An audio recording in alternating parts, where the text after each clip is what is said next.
Mi esposa se fue con su mejor amigo diciéndole a todos que yo era un mal proveedor. Pero cuando vendí la empresa que construí en silencio durante 4 años se entendió lo que perdió. Soy Carlos, tengo 36 años, soy hombre, y crecí en una familia que, bueno, siempre me enseñó a trabajar por lo que quería sin esperar que nada llegara regalado. Mi papá fue electricista toda su vida, levantándose a las 5 de la mañana durante más de 30 años. Lloviera o hiciera sol, mi mamá trabajó en una fábrica textil, turnos largos, poco reconocimiento. Pero nunca faltó un abrazo caliente al llegar a casa, no éramos ricos, eso lo tengo claro. Pero nunca nos faltó un plato de comida en la mesa ni un techo donde dormir, sí, una familia humilde. Pero una familia donde aprendí que el respeto se gana con hechos, no con palabras bonitas. En mi familia siempre se dijo que el que no estudia no progresa, y yo me tomé esa frase al pie de la letra. Me gradué en administración de empresas mientras trabajaba en un almacén por las noches. Llegaba a casa a las 11 de la noche y aún así me quedaba despierto repasando apuntes. Conocí a Andrea en una fiesta de unos amigos comunes, ella era el centro de atención. Yo estaba en una esquina con una cerveza en la mano, ella era bonita, carismática, y siempre tenía una historia interesante que contar, algo que yo nunca aprendí a hacer bien. Yo era el callado, el que trabajaba, el que pagaba las cuentas sin decir nada, el que nunca pedía reconocimiento porque creía que el trabajo hablaba solo. Andrea estudiaba diseño gráfico pero casi nunca mencionaba sus clases, prefería hablar de viajes, de ropa, de los lugares a los que quería ir, de todo lo que ella merecía tener. Yo en cambio vivía pensando en cómo iba a pagar el siguiente semestre, en cómo iba a cuadrar el presupuesto para llegar a fin de mes. Nos casamos a los 2 años de conocernos, ella soñaba con la boda, con el vestido, con las fotos, con todo lo que se podía mostrar en redes sociales. Yo soñaba con terminar de pagarla y empezar a construir algo real. Desde el principio entendí que si quería darle una buena vida a mi familia no podía quedarme en un trabajo de oficina de 9 a 6 toda mi vida, no con los sueldos que pagaban. Empecé un pequeño negocio de importación desde mi sala, un computador viejo, un celular prestado, y mucha fe. Compraba producto, lo vendía por redes sociales. Y reinvertía cada peso que ganaba sin gastar un centavo en cosas que no fueran necesarias para crecer. Andrea al principio me apoyaba, o eso creía yo, al menos. Decía que me apoyaba mientras veía televisión en la habitación mientras yo respondía mensajes pasada la medianoche. Pasaba horas frente al computador, respondiendo mensajes, haciendo facturas, resolviendo problemas con proveedores que a veces no pagaban a tiempo. Ella veía televisión en la habitación, subía fotos a sus redes, y de vez en cuando se asomaba a preguntar si ya iba a terminar. A los 3 años el negocio ya no era una sola persona desvelada en una sala, tenía un local pequeño pero ordenado, 2 empleados que llegaban puntuales todos los días, y una cartera de clientes que confiaban en mí porque nunca les fallé con un pedido. No lo anuncié en redes sociales, no hice publicación de logro, no puse fotos en Instagram sonriendo frente a la fachada. Simplemente seguí trabajando porque nunca aprendí a celebrar antes de tiempo. Andrea sabía que el negocio crecía, lo veía, lo tocaba, lo olía. Lo que no sabía era cuánto esfuerzo real había detrás de cada pedido que salía a tiempo. Cuánto sudor, cuántas noches sin dormir, cuántas facturas que no llegaban y que yo resolvía solo. Andrea nunca fue mala persona, que quede claro desde ahora porque no quiero que piensen que la odio. La quise y en algún momento creo que ella también me quiso, o al menos quiso lo que yo podía ofrecerle en ese momento. Pero Andrea nunca entendió lo que significaba construir algo desde cero porque ella nunca tuvo que hacerlo. Ella veía el dinero, no el sudor, veía el resultado, no el proceso, veía el local bonito, no los años de oficina improvisada en una sala. Un día llegó a casa y me dijo que quería hablar, con ese tono que ya sabes que no va a decir nada bueno. Me dijo que estaba cansada, que sentía que yo nunca estaba presente aunque estuviera en la misma casa, que el negocio me había consumido y que ya no quedaba nada de mí. Le pregunté si quería que trabajara menos, si quería que delegara más, si había algo que pudiera hacer para que ella se sintiera mejor.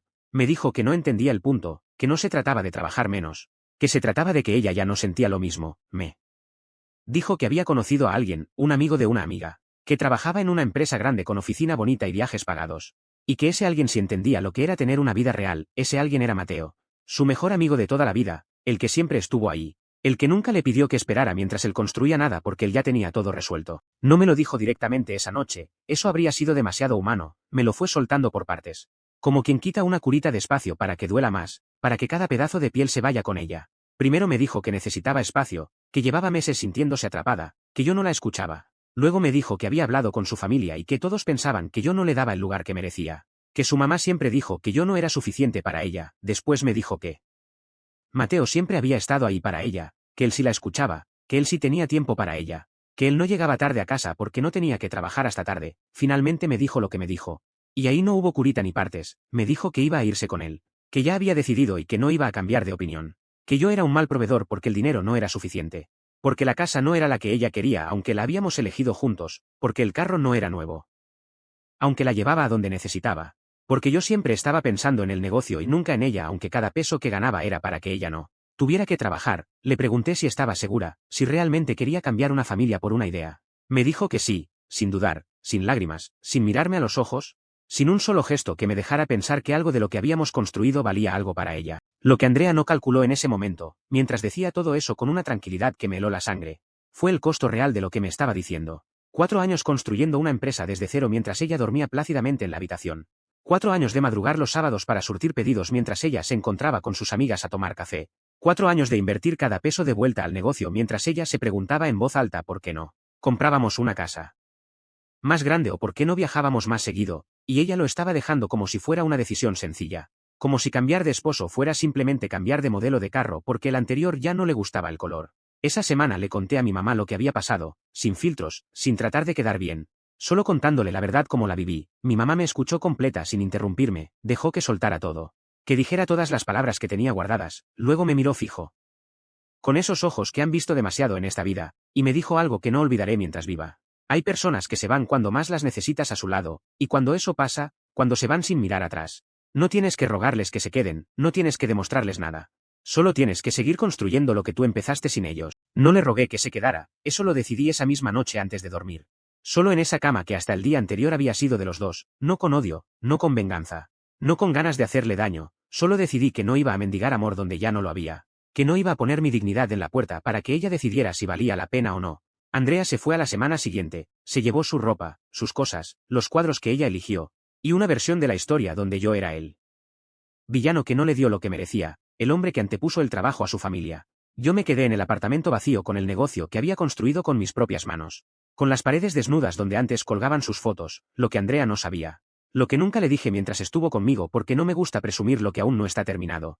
Era que el negocio ya no era un pequeño local en un barrio cualquiera, tenía 2 locales. Uno en el norte y otro en el centro, un contrato con un distribuidor grande que me aseguraba ingresos fijos cada mes. Y una oferta de compra sobre la mesa que ella nunca supo que existía porque nunca se tomó el tiempo de preguntar cómo iba realmente el negocio, después de que se fue. Después de que el polvo se asentó y el silencio se volvió normal. Empecé a pensar en esa oferta de una forma completamente diferente. 2 meses después Andrea me escribió, no para pedirme perdón, eso habría sido demasiado maduro, sino para decirme que había escuchado por unas amigas comunes que el negocio estaba creciendo y que quería hablar conmigo. Que tenía cosas importantes que decirme. Le pregunté para qué, sin rodeos, sin calentar la conversación. Me dijo que sentía que había cometido un error, que Mateo no era lo que ella pensaba. Que él también trabajaba mucho, que él también llegaba tarde, que al final todos los hombres eran iguales y que yo siempre había sido el bueno en el fondo. Le dije que no me interesaba. Que había cerrado esa página y que no pensaba volver a abrirla. Me llamó 3 veces esa semana.